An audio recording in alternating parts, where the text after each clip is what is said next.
சிவாய நம. சுவாமி சிவ சிவ. பாருங்க, ஏண்டா நமக்கு இந்த பிறப்பு, கொஞ்சம் நேரம் கூட நம்மளால நிம்மதியா இருக்க முடியல, ஏதாவது ஒரு பிரச்சனை சிந்தனைகள் நம்ம உடம்புக்குள்ள வந்துட்டே இருக்கு அப்படின்னு வாழக்கூடிய மனிதர்கள் எல்லாம் இதை நினைச்சு துன்பப்பட்டுட்டு இருப்போம். ஆனா நல்லா தெரிஞ்சுக்கோங்க, எல்லாமே நம்மக்குள்ளதான் இருக்கு. ஆனா நம்மளால பார்க்க முடியல.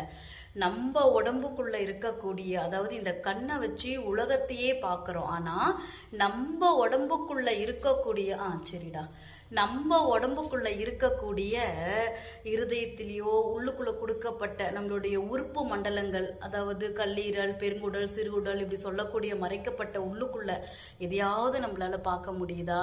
அப்ப வரக்கூடிய துன்பத்தை மட்டுமே நீங்க ஏன் துன்பமா நினைக்கணும்? யோசிச்சு பாருங்க சுவாமி. உள்ளுக்குள்ள எதையுமே நம்மளால பார்க்க முடியல, அதே மாதிரி வரக்கூடிய துன்பத்தையும் நம்ம பார்க்காம உணர்ந்து நிக்கணும்.